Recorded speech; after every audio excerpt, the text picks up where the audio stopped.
Ce soir, nous allons voir comment entrer dans le plan du salut de l'Éternel. Qu'est-ce que nous allons voir? Comment entrer dans le plan du salut de Dieu. C'est très important. Le salut est offert à tous. Mais il faut savoir comment l'accepter, comment y entrer. C'est important. C'est important. Nous allons voir, pour entrer dans le plan du salut de Dieu, il y a 3 étapes très simples à franchir. Combien d'étapes? 3 étapes. Très simple. La première étape, c'est croire. La première étape, c'est croire. Je vais vous inviter à ouvrir votre Bible avec moi dans Jean, chapitre 20.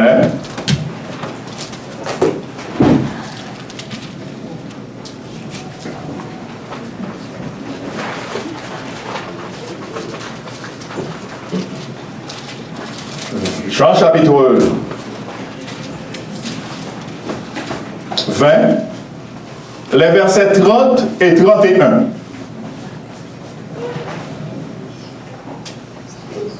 Les versets 30 et 31. Qu'est-ce que nous lisons? Jésus a fait encore, en présence de ses disciples, beaucoup d'autres miracles qui ne sont pas écrits dans ce livre. Mais ces choses ont été écrites afin que vous croyiez que Jésus est le Christ, le Fils de Dieu, et qu'en croyant, vous ayez la vie éternelle, la vie en son nom. Ces choses ont été écrites afin que vous croyiez. Dans quel but? Ces choses ont été écrites dans quel but? Dans le but de nous porter à croire. Dans le but de nous porter à croire. Croire quoi ça? Croire que Jésus est le Christ. Que Jésus est le Messie. Que Jésus est celui que le Père a oint pour sauver l'humanité. Afin que vous croyiez que Jésus est le Christ, le Fils de Dieu, et qu'en croyant, vous ayez la vie en son nom. Remarquez bien, on ne peut pas avoir la vie en Jésus si on ne croit pas. Et qu'en croyant, vous ayez la vie en son nom. Donc pour avoir la vie au nom de Jésus, il faut d'abord croire. Croire quoi? Croire que Jésus est le Christ, que Jésus est le Messie, que Jésus est le Fils de Dieu. Écoutez bien, c'est Jean ici qui fait la conclusion de son évangile. Quand Jean dit, il faut croire que Jésus est le Christ. Quand nous lisons le début de l'évangile de Jean, que remarquons-nous? Par exemple, quand André, qui fut disciple de Jean-Baptiste, vous vous rappelez bien, avait fini de rencontrer Jésus, et c'est Jean-Baptiste qui leur a signalé que c'était le Messie, il faut le dire. Et qu'est-ce qu'il a fait? Il a rencontré, qui est ça? Le premier? Son frère, Simon. Et qu'est-ce qu'il lui a dit? Nous avons trouvé le Messie. Jean 4. Alors, ça, dans Jean 4, c'est la femme samaritaine. Ça, c'est dans Jean 3. Et nous avons trouvé le Messie. Nous avons trouvé le Messie. Et Jean-Baptiste lui-même, quand il a vu Jésus, quand Jésus venait à lui là au Jourdain, quand il a vu Jésus, qu'est-ce qu'il a déclaré? Voici l'agneau de Dieu qui ôte le péché du monde. Qu'est-ce que cela veut dire? Cela veut dire, Jean-Baptiste a compris que ce personnage qui venait à lui était bien celui qu'Israël attendait pour son salut. Et non seulement Israël, mais celui que toute l'humanité attendait pour son salut. Parce que remarquez bien, quand l'Éternel a fait la promesse à Abraham, la promesse concernant la postérité, qu'est-ce qu'il a dit à Abraham? Toutes les nations de la terre seront bénies en ta postérité. Et l'apôtre Paul, dans Galates 3, verset 16, interprétant cette parole, dit que l'Éternel n'a pas dit toutes les générations de la terre seront bénies en tes postérités, comme s'il s'agissait de plusieurs, mais en ta postérité, c'est-à-dire une seule postérité, et cette postérité, c'est Jésus. Ce qui veut dire, bien-aimé, Jésus, c'est celui que non seulement le peuple d'Israël, mais l'humanité tout entière attendait pour son salut. Il faut croire que Jésus est le Christ, le Messie. Comme nous l'avons vu avant hier soir, qu'il est le seul sauveur. L'apôtre Pierre l'a dit, il y a de salut en aucun autre, car il n'y a aucun autre nom qui a été donné parmi les hommes par lequel nous devions être sauvés. Et ce nom, c'est Jésus. Jésus et Jésus seul. Il y a un autre élément dans la conclusion de l'évangile de Jean. Il faut croire que Jésus est le Christ, celui que le Père a oint pour le salut de l'humanité, celui que le Père a envoyé pour racheter l'humanité, celui que le Père a envoyé pour se présenter à l'humanité, pour donner à l'humanité la possibilité de le reconnaître, de reconnaître Dieu lui-même. Deuxièmement, il faut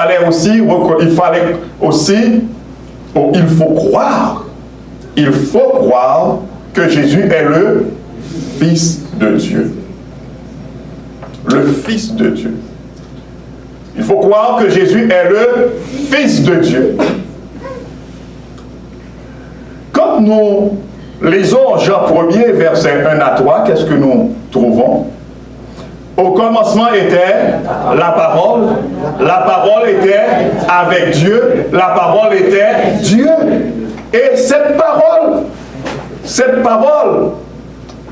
dont parle l'apôtre Jean ici, s'agit-il seulement de mots, de paroles, ou bien d'une personne? D'une personne. Et cette personne, c'est Jésus. C'est la parole faite chair. La parole devenue chair. La parole incarnée. Comme on dit, le verbe incarné. La parole faite chair. La parole faite chair. Comme on dirait très simplement, dans notre langue vernaculaire, parole là qui vient tourner moun.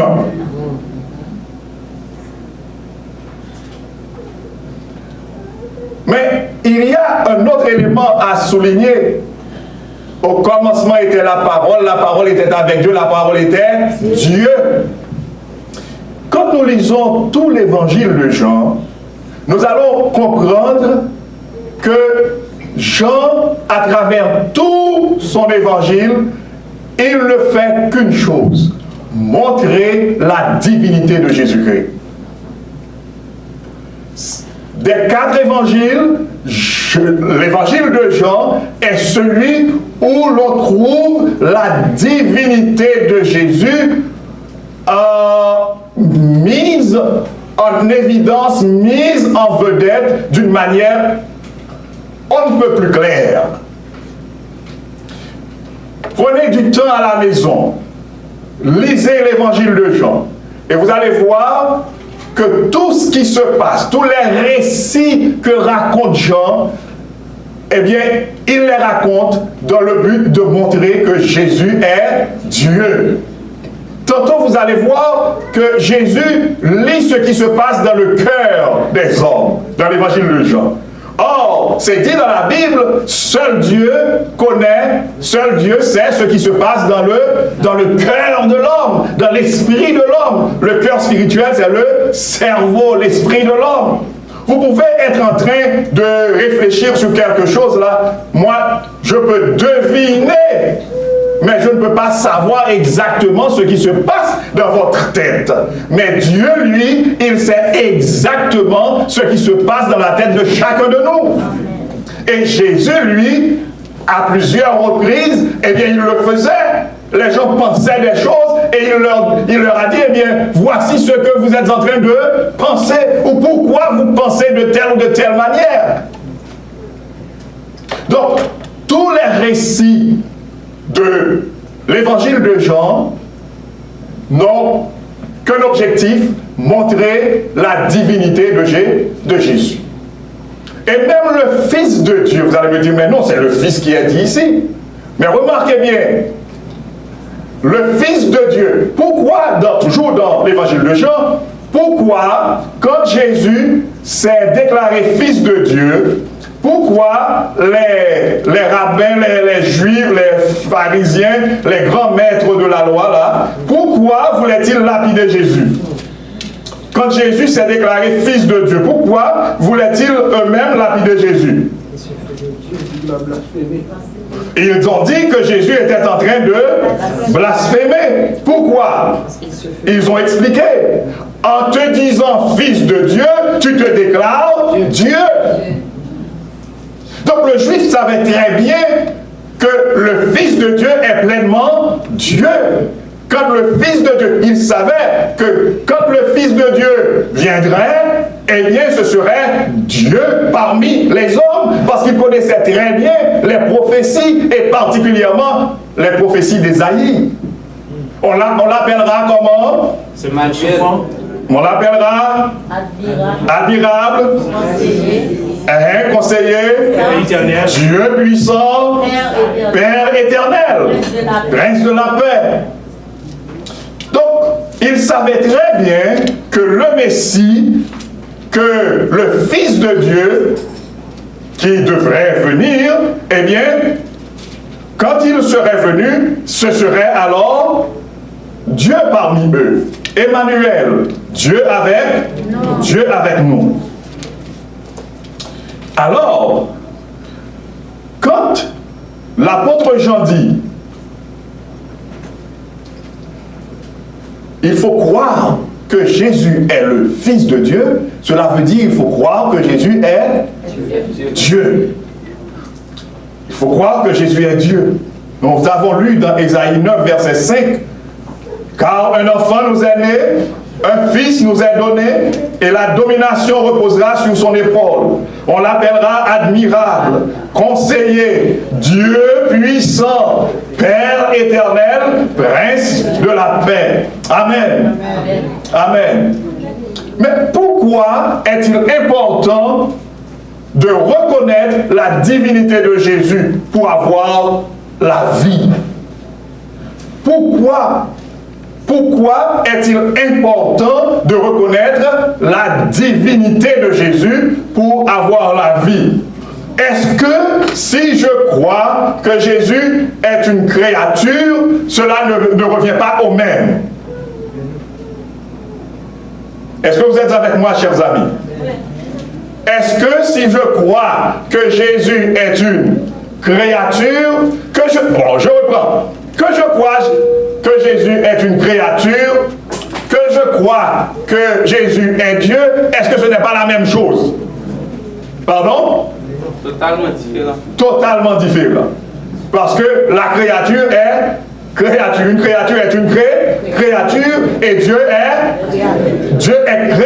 Merci, ma soeur. Dieu est le créateur. Très bien, très bien. Dieu est le créateur, le souverain. Très bien. Mais il y a un secret aussi.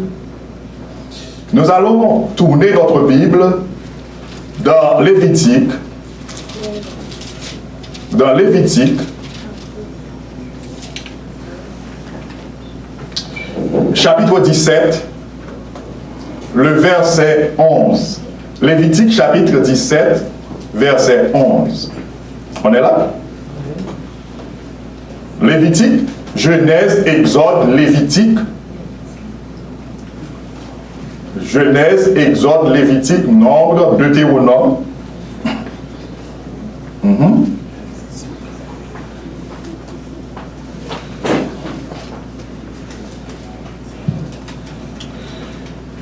Qu'est-ce que nous lisons, s'il vous plaît? Car l'âme de la chair est dans le sang. Je vous l'ai donné sur l'autel afin qu'il servit d'expiation pour vos âmes. Car c'est par l'âme que le sang fait l'expiation. Ok. Ici, dans Lévitique 17, verset 11, nous lisons l'âme de la chair est dans le sang. Et Dieu dit, je vous l'ai donné sur l'autel afin qu'il servit d'expiation pour vos âmes. Alors je vous ai donné le sang sur l'autel afin que le sang serve d'expiation pour vos âmes. Pourquoi? Parce que c'est par l'âme que le sang fait l'expiation. Le mot hébreu qui traduit âme ici est le même mot qui traduit vie. Est-ce qu'on est là, bien-aimé? C'est le même mot qui traduit vie.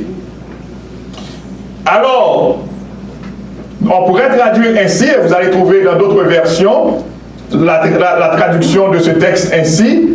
Je vous la vie, car la vie de la chair est dans le sang. Je vous l'ai donné sur l'autel afin qu'il servît d'expiation pour vos âmes, car c'est par la vie que le sang fait l'expiation. Nous avons été condamnés à cause du péché à quoi? À la mort. À la mort. De quelle mort? Mort éternelle. Mort éternelle.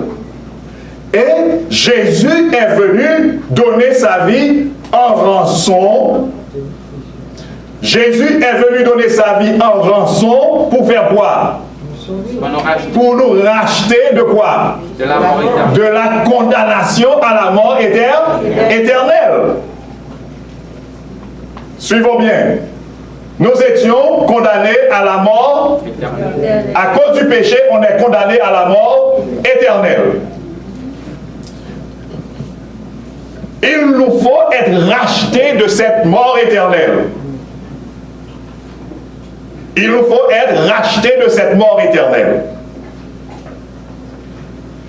Et il y a un autre élément très important, c'est qu'il y a un principe, que nous trouvons dans la Bible.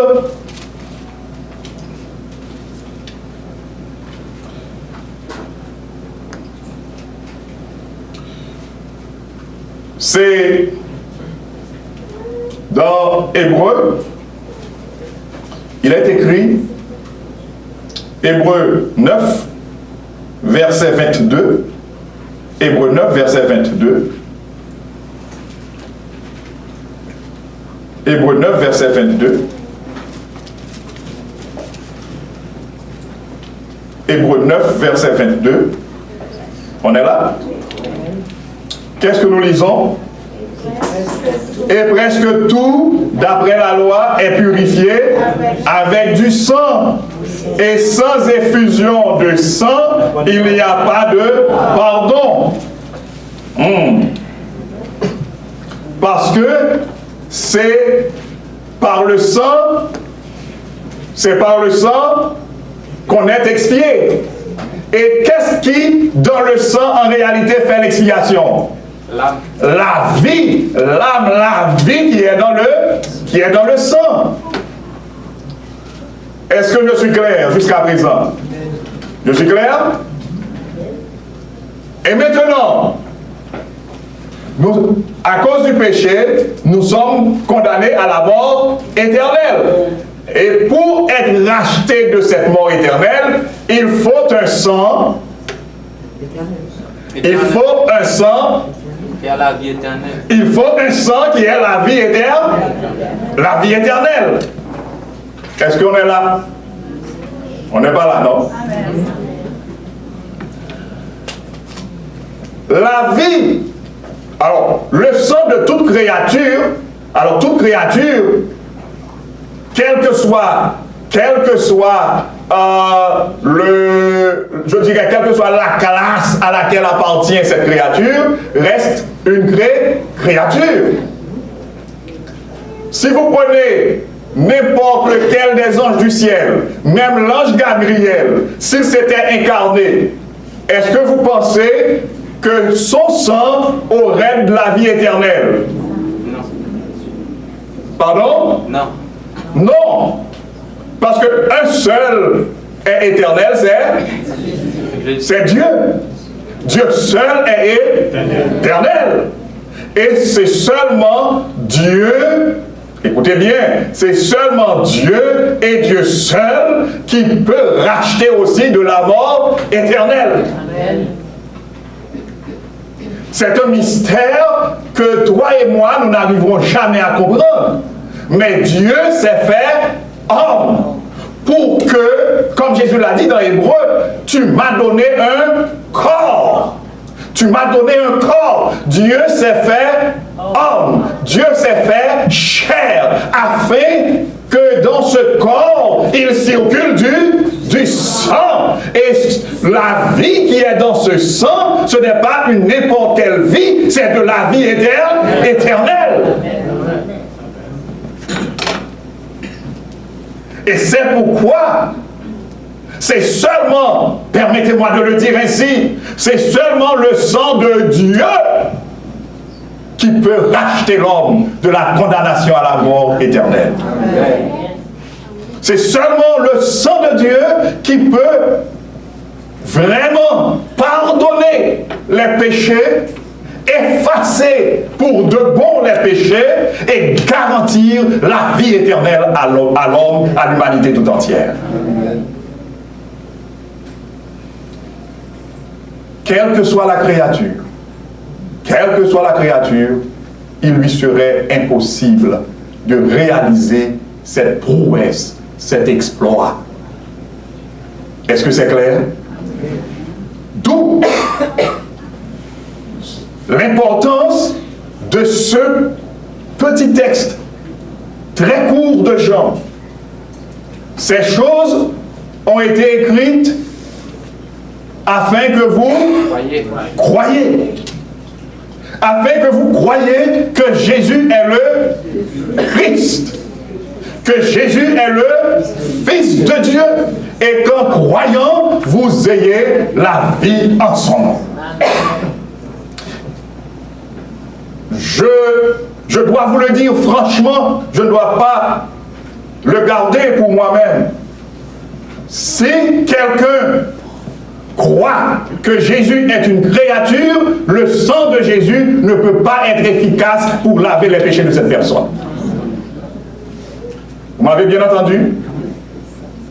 Quelqu'un qui se met à l'esprit que Jésus est une créature, le sang de Jésus ne peut pas être efficace pour laver les péchés de cette personne. Le sang de Jésus ne peut pas être efficace pour racheter cette personne de la condamnation de la mort éternelle. C'est pourquoi Jean a bien dit, ces choses ont été écrites afin que vous croyez. Si on ne croit pas que Jésus est le Fils de Dieu, si on ne croit pas que Jésus est Dieu, son sang ne pourra rien faire pour nous. On peut marcher avec une Bible du 1er janvier au 31 décembre. On peut citer tous les versets. On peut,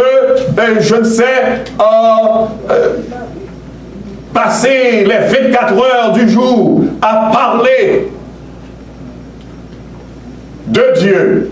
Mais si l'on ne croit pas que Jésus est le Fils de Dieu, c'est-à-dire pleinement Dieu, comme le dit bien l'apôtre Jean dans son évangile, on perd son temps. On perd son temps, pourquoi? Parce qu'on va rester avec le fardeau de ses péchés. On va rester sous la condamnation de la mort éternelle. C'est clair, bien-aimé? Donc la première étape, il faut croire. Il faut croire. Croire de tout son cœur. Croire que Jésus est le Messie, que Jésus est le Fils de Dieu. Parce que c'est par son sang qu'il nous a rachetés de la condamnation de la mort éternelle. Amen. Amen. Laissez-moi vous dire, bien-aimés, ils sont nombreux ceux qui jugent sévèrement le film La Passion du Christ de Mel Gibson. Ils trouvent ce film très violent. Et même si vous allez regarder par exemple sur YouTube, certaines vidéos portent une certaine inscription pour dire qu'il faut faire attention. Par exemple, quelqu'un qui serait peut-être cardiaque, qui serait hypersensible, eh bien, on ne va pas conseiller à ces genres de personnes de regarder ce film. Mais laissez-moi vous dire, Mel Gibson n'a pas essayé... Bon, en fait, il lui est impossible de réaliser, je dirais même le centième des souffrances qu'a connu Jésus pour sauver l'humanité.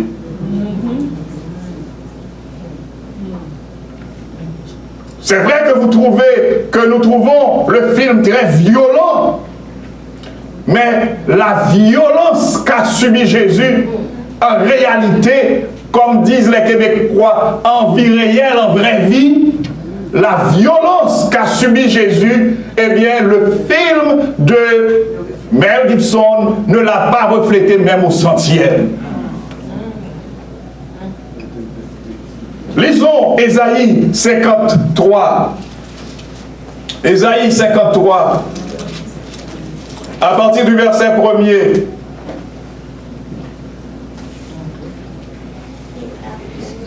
Ésaïe 53 à partir du verset 1er.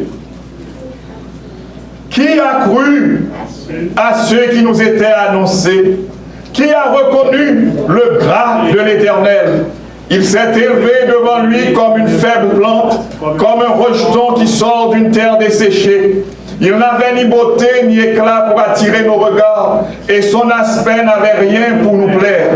Méprisé et abandonné des hommes, homme de douleur et habitué à la souffrance, semblable à celui dont on détourne le visage, nous l'avons dédaigné, nous n'avons fait de lui aucun cas. Cependant, ce sont nos souffrances qu'il a portées, c'est de nos douleurs qu'il s'est chargé, et nous l'avons considéré comme puni, frappé de Dieu et humilié. Mais il était blessé pour nos péchés, brisé pour nos iniquités. Le châtiment qui nous donne la paix est tombé sur lui, et c'est par ses meurtrissures que nous sommes guéris. Amen. Amen. Jésus a porté les péchés de toute l'humanité. Écoutez bien, ceux qui auront à payer les frais de leurs péchés sont seulement ceux qui refusent d'accepter le sacrifice de Jésus. Je reprends.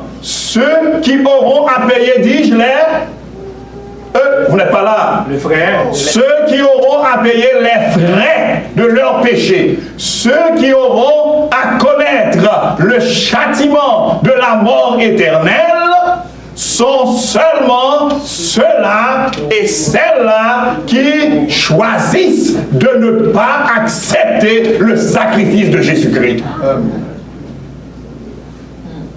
Mais tous ceux-là qui acceptent le sacrifice de Jésus, tous ceux-là, toutes celles-là qui reconnaissent que le sacrifice auquel Jésus a consenti, que toutes ces souffrances-là qu'il a endurées, ceux-là qui reconnaissent que c'est leur souffrance, c'est ma souffrance, ce sont mes souffrances, les souffrances que moi je devrais endurer, qu'il a pris sur lui-même, eh bien, tous ceux qui le comprennent ainsi, tous ceux qui l'acceptent comme leur sauveur, celui ou celle qui accepte Jésus comme son sauveur, eh bien, cette personne-là a la vie éternelle en Jésus. C'est extraordinaire. Et comme j'ai dit tout à l'heure que la violence du film de Mel Gibson n'a même pas atteint le centième de la violence connue par Jésus, vous pouvez comprendre. Rappelons-nous le grand conflit.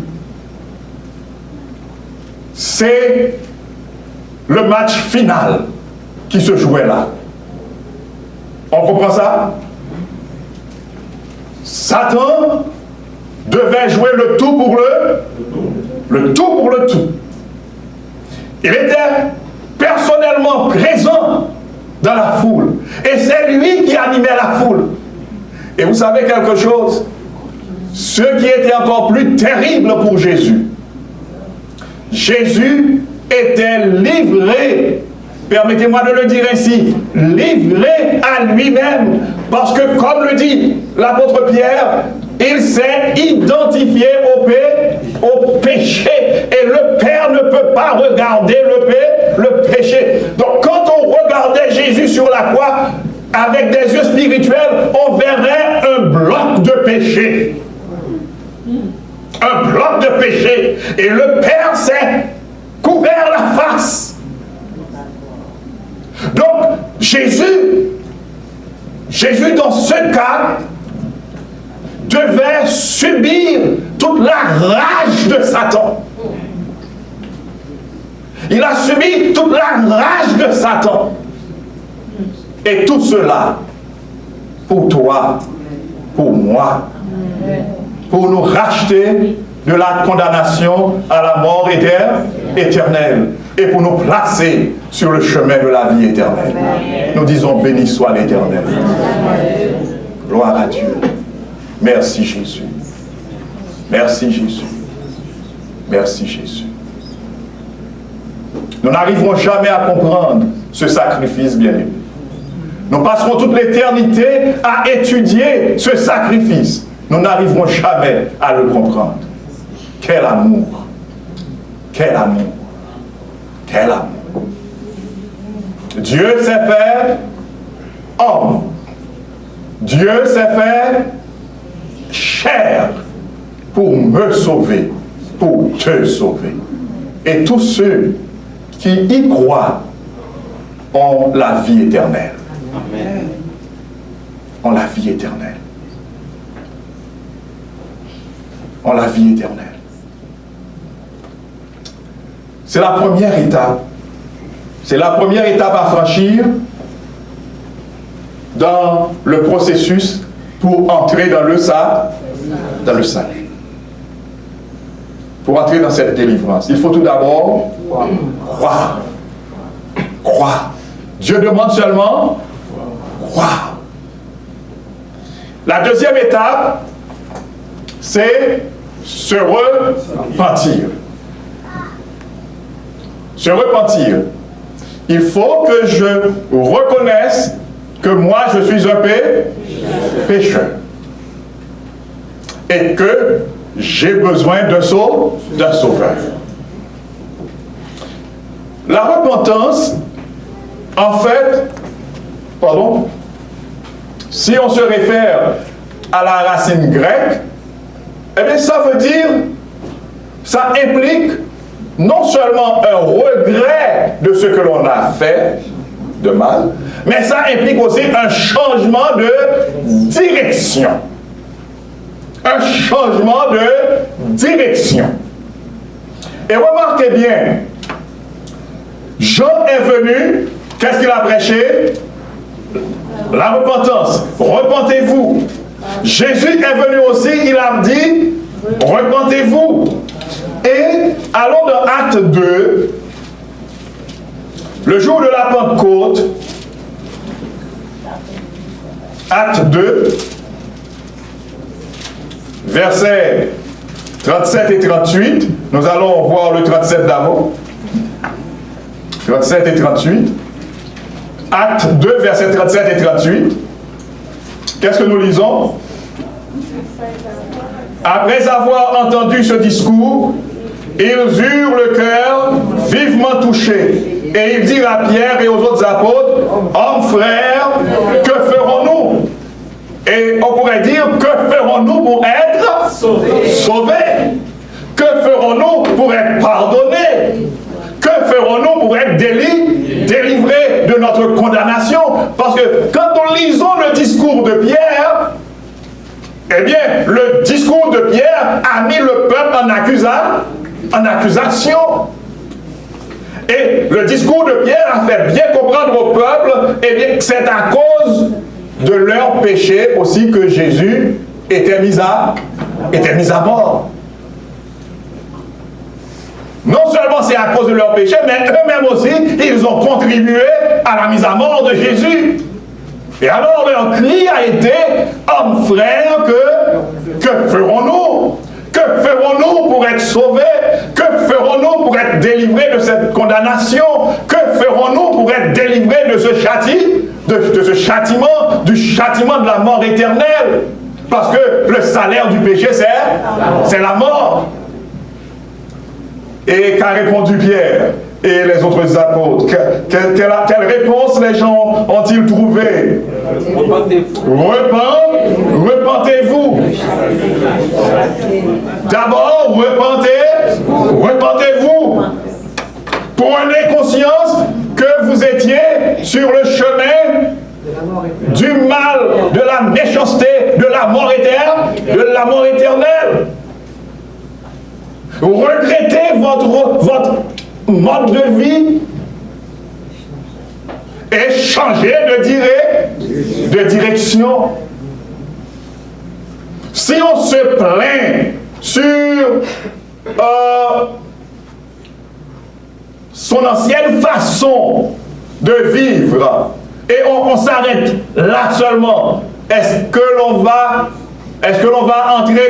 est en train d'entrer dans le salut? Ah, vous n'êtes pas avec moi, vous êtes en train de dormir, semble-t-il. Non. Si chaque jour si chaque jour je me lève et je me plains sur mon sort. Ah, mon cher, je suis vraiment je suis mauvais, je ne suis pas bon, je péché. Et si on s'arrête là seulement, est-ce que ça suffit? Non. Non. Non. Il faut changer de direction. Si je reconnais, qu'est-ce que le péché encore? La transgression de la loi. 1 Jean 3, verset 4. Si je reconnais que j'étais en train de transgresser la loi de Dieu, maintenant que Dieu m'a ouvert les yeux et que je vois clairement que j'étais en train de transgresser la loi de Dieu, qu'est-ce que je dois faire? Je dois me repentir. Et la vraie repentance implique aussi la confession. Je demande pardon à Dieu parce que je transgressais son ou ses commandements, je transgressais sa loi et maintenant je lui demande de me pardonner au nom de Jésus. Amen.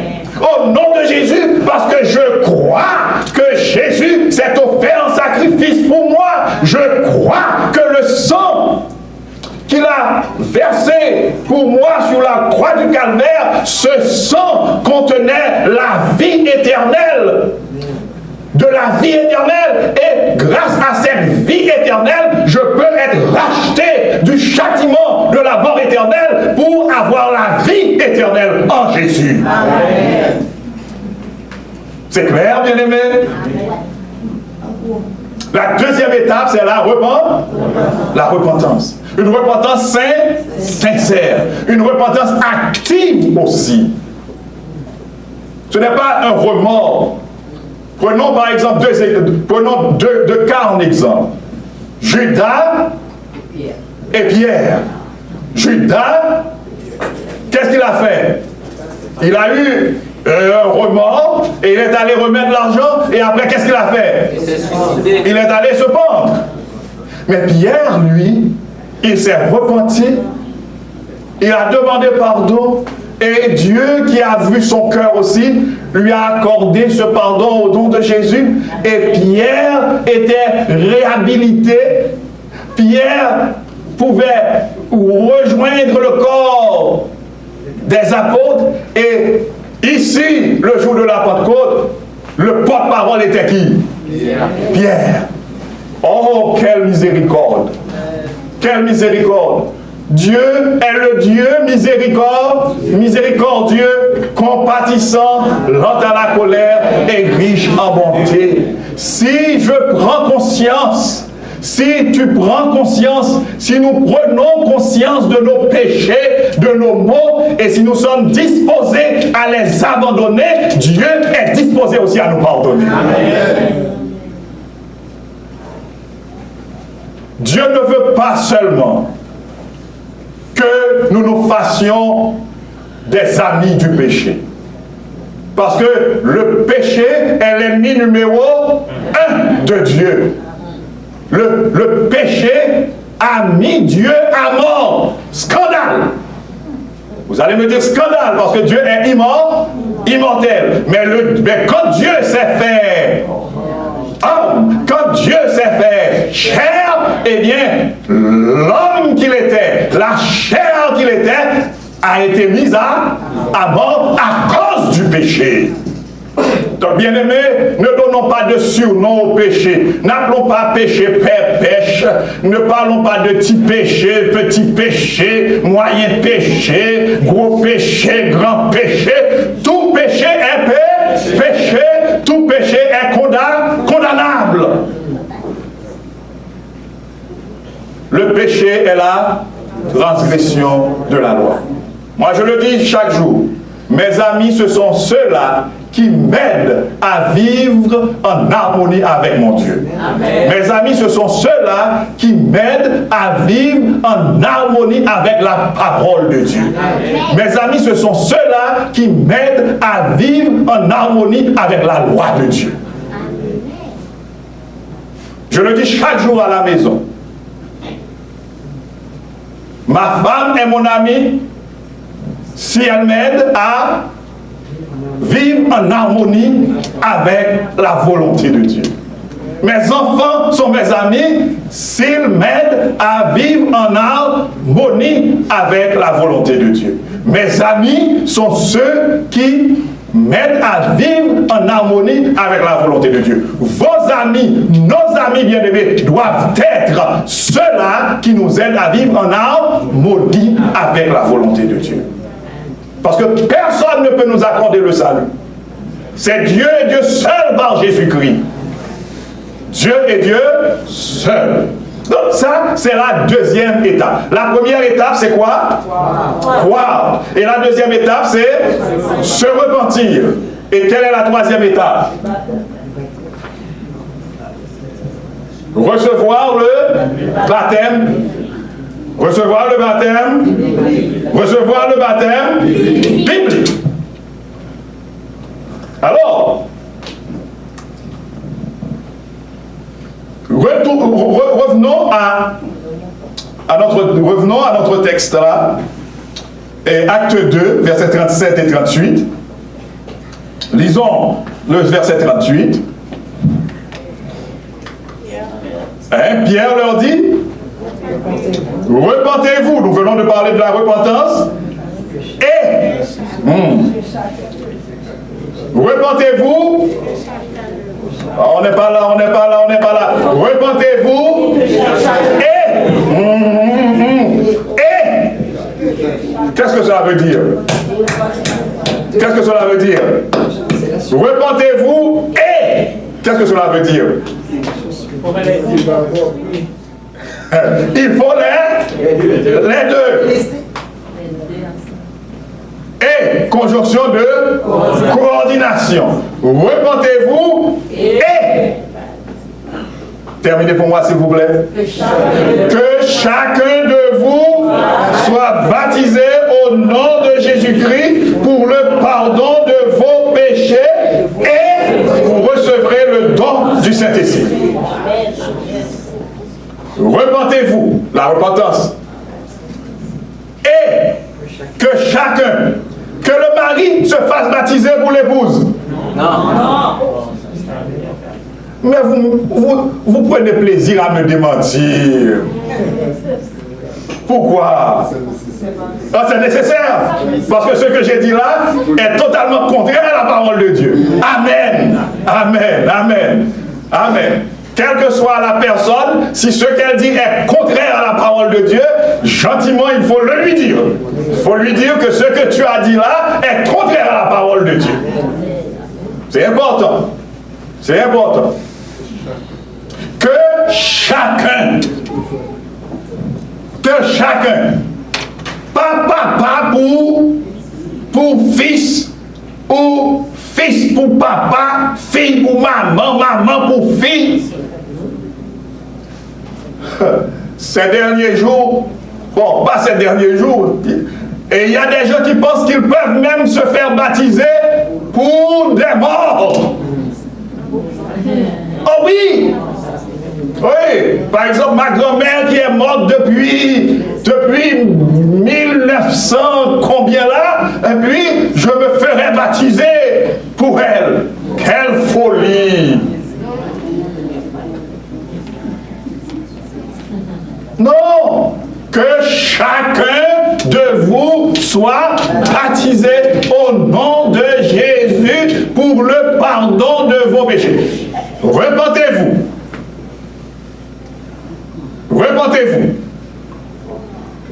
Que chacun de vous soit baptisé dans quel but? Pour le pardon de vos péchés. Ce qui veut dire, si on se repent, et qu'on refuse de se faire baptiser au nom de Jésus-Christ, ça ne marchera pas. On restera encore sous le fardeau de ses péchés, hélas. On est là, bien-aimés? Si on se repent, si on croit, on se repent, mais on refuse de se faire baptiser, on restera encore sous le fardeau de ses péchés, on restera encore sous le fardeau de son châtiment. Hélas, à Dieu ne plaise. Que chacun de vous se fasse baptiser au nom de Jésus-Christ. Baptiser vient le mot grec qui traduit baptiser, c'est plonger dans l'eau. Plonger dans l'eau.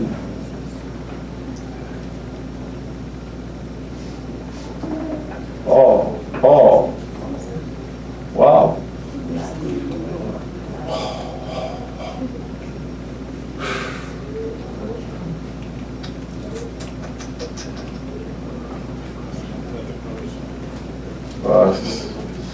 C'est des problèmes de conversion. Et ça, il semble que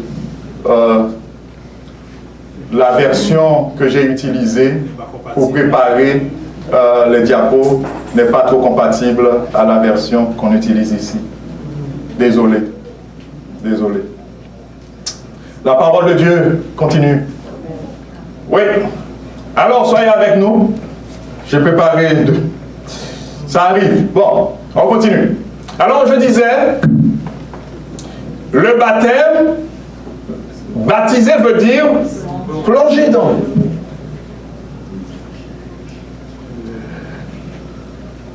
Jésus a reçu le baptême pour nous donner l'exemple de la façon dont on doit se faire baptiser. Mon Dieu, quelle sagesse infinie. Dieu savait que les hommes conseillés par l'adversaire auraient à changer l'ordre des choses. Et Jésus, remarquez, allons dans Matthieu chapitre 3. Matthieu chapitre 3, versets 13 à 17. Allons vite, s'il vous plaît. Matthieu chapitre 3, versets 13 à 17. Alors, on est là? Alors Jésus vint de la Galilée au Jourdain vers Jean pour être baptisé par lui. Mais Jean s'y opposait en disant, c'est moi qui ai besoin d'être baptisé par toi et tu viens à moi. Est-ce que Jean n'avait pas raison, bien-aimé? Oui, Jean avait raison. Nous venons de voir, repentez-vous et que chacun de vous soit baptisé dans quel but? Pour le pardon de vos péchés. Est-ce que Jésus avait des péchés en lui? Non. Ce qui veut dire, Jésus n'avait pas vraiment besoin de se faire baptiser. Est-ce qu'on est là? Jésus n'avait pas besoin de se faire baptiser en réalité. Mais qu'est-ce qu'il a répondu à Jean? Jésus lui répondit, laisse faire maintenant, car il est convenable que nous accomplissions ainsi tout ce qui est juste. Laisse-moi faire.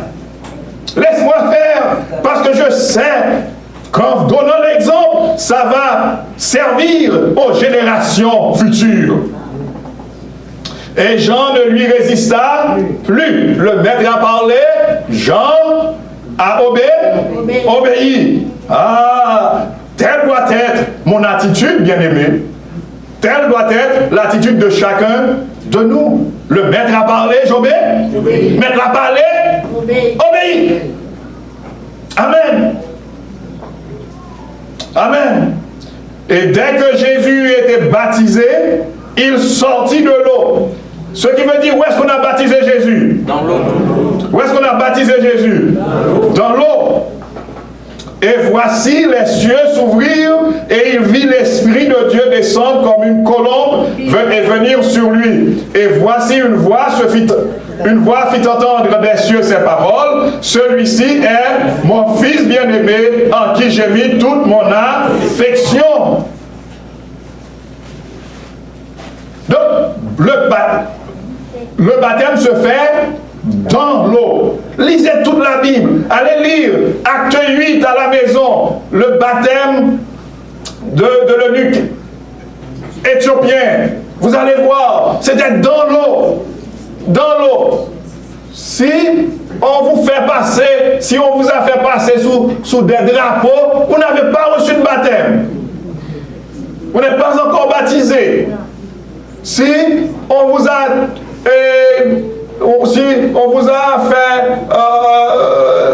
si on a versé un peu d'eau sur votre tête là, Asperger. non,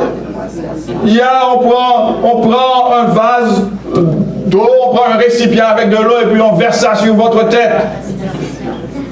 Non, ce n'est pas ça, c'est une autre fois. Il y a l'aspersion aussi. Tout ça, ce n'est pas le baptême.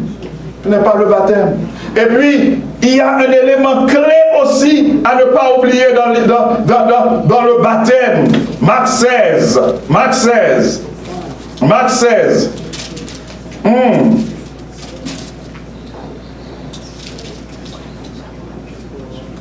Marc 16, versets 15 et 16. Marc 16, versets 15 et 16. Qu'est-ce qu'il a dit? Marc 16, versets 15 et 16. Puis il leur dit, Marc 16, versets 15 et 16. Ok? Puis Jésus leur dit, il remplaçant Jésus, allez par tout le monde et prêchez la bonne nouvelle à toute celui qui croira et qui sera baptisé sera sauvé, mais celui qui ne croira pas sera condamné. Quelle est la condition, la première condition, la condition de base qu'il faut remplir pour recevoir le baptême? Croire. La première étape, c'est pourquoi, qu'est-ce que je vous ai dit tout à l'heure? Au départ, là, qu'est-ce que nous avons dit? La première étape à franchir, c'est croire. Je n'ai pas dit ma propre parole. Et je ne suis pas venu ici pour prêcher les paroles, comme on dit, de mes intestins. Je suis venu vous parler de la parole de l'Éternel. Je suis venu vous communiquer la parole de Dieu. Jésus dit, allez par tout le monde, prêchez la bonne nouvelle. Celui ou celle qui croira sera baptisé, frère Jackson, sera baptisé, sera sauvé. Est-ce que bébé peut croire? Non. Je sais que vous êtes très intelligent ici et vous savez relever de grands défis.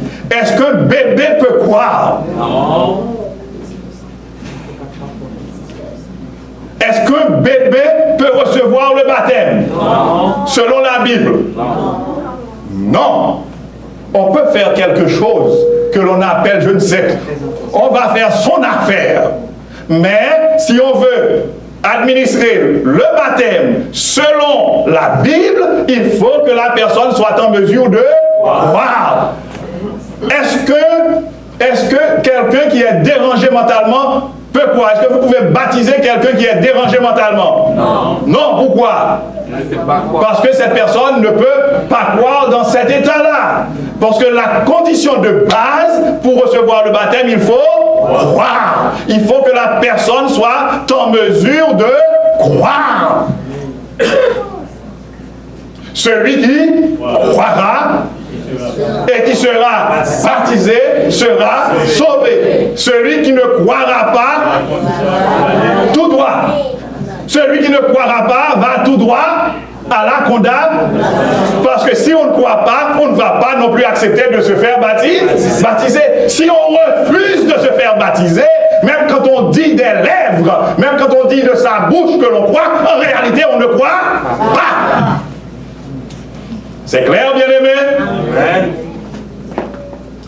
Quelqu'un qui dit, oh, moi je crois en Dieu, je crois en Jésus, je crois que Jésus est le Fils de Dieu, je crois que Jésus est le Messie, je crois que le sang de Jésus a coulé pour laver mes péchés, je crois encore. Et qu'en est-il du baptême?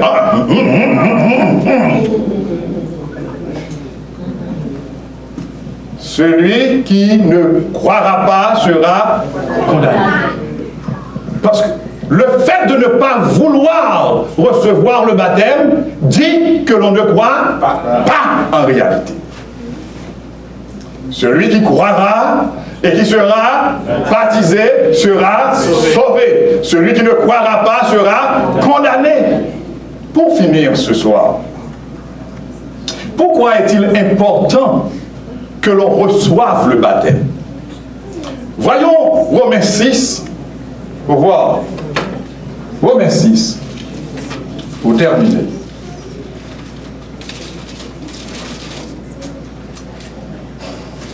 Romains 6 à partir du verset 3. Romains 6 à partir du verset 3.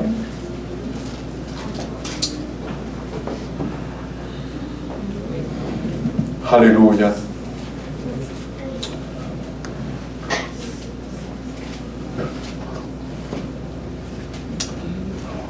Voilà. Oui, on y est? Romains 6.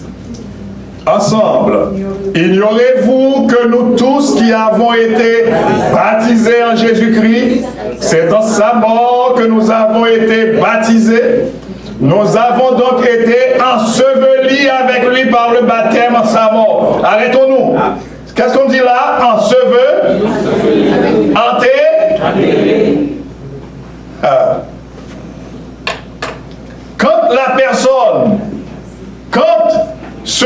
ou celle qui administre le baptême plonge. Est-ce qu'on est là? Est-ce qu'on est là? Quand la personne qui est baptisée, quand on la plonge dans l'eau, c'est comme si cette personne se trouve dans un tombeau. C'est comme si cette personne est enterrée. C'est comme si cette personne se déclare morte avec Jésus. Amen. Vous allez comprendre pourquoi j'ai dit ce gros amen. Vous allez comprendre. Continuons. Nous avons donc été ensevelis avec lui par le baptême en sa mort, afin que comme Christ est ressuscité des morts par la gloire du Père, de même nous aussi nous marchions en nouveauté de vie. Quand la personne est relevée de l'eau, c'est le symbole de la résurrection. Alléluia. Alléluia. La personne, quand on est plongé, c'est la mort. Et vous savez ce qui se passe, bien-aimés? C'est vraiment une mort réelle. Une mort réelle. Je dis une mort réelle. On est mort pour le péché. On est mort pour le royaume des ténèbres. Le royaume des ténèbres ne vous connaît plus. Votre nom ne se retrouve plus dans le cahier de Satan, dans les registres de Satan. Un ami ici, je ne vais pas citer son nom parce que vous le connaissez presque tous, m'a raconté sa propre expérience. Il est un professionnel et quelqu'un qui voulait l'embaucher. Vous savez, ces gens-là, souvent,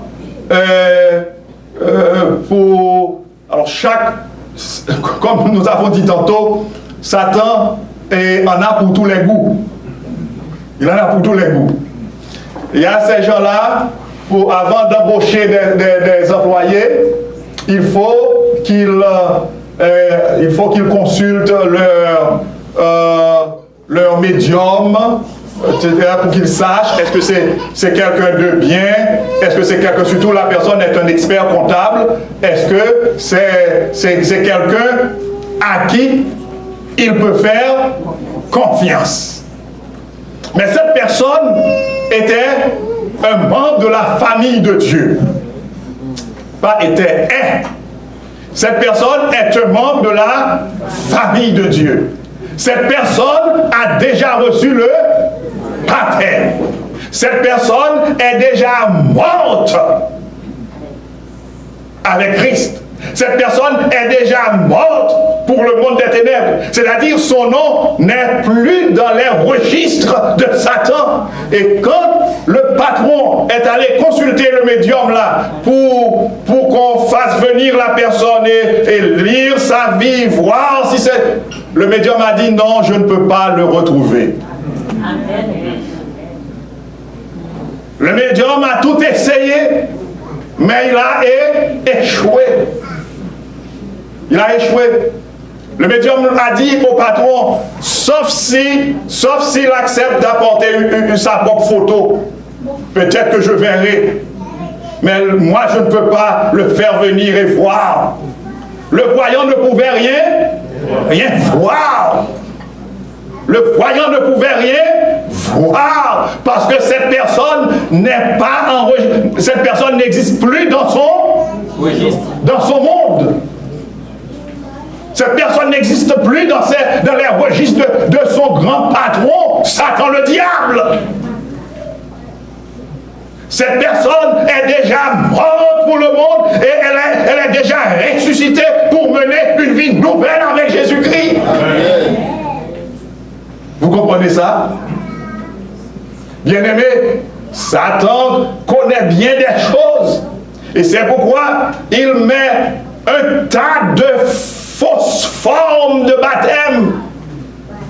Un tas de faux baptêmes pour nous empêcher de connaître cette expérience profonde, cette expérience spirituelle profonde avec notre Seigneur Jésus. Heureusement, la parole de Dieu est claire. Il n'y a pas d'obscurité dans la parole de Dieu. Il n'y a pas de confusion dans la parole de Dieu. Celui qui croira et qui sera baptisé sera sauvé. Et vous savez, bien-aimés, nous verrons ça.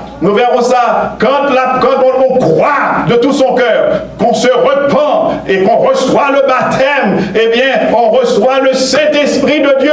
On devient une nouvelle créature. Même si on avait un livre de 1001 pages rempli de péchés, eh bien tous ces péchés sont effacés et le livre devient vierge. Toutes les pages deviennent blanches à la gloire de Dieu. C'est comme si on était un bébé, un nouveau-né à la gloire de l'Éternel. Quelle belle expérience. Bien-aimé, Dieu veut me sauver. Dieu veut nous sauver tous. Il veut sauver chacun de nous. Chacun de nous, ici dans cette salle. Et il veut sauver aussi nos amis qui nous écoutent par la voie des ondes ou bien par Internet. Il veut nous sauver tous.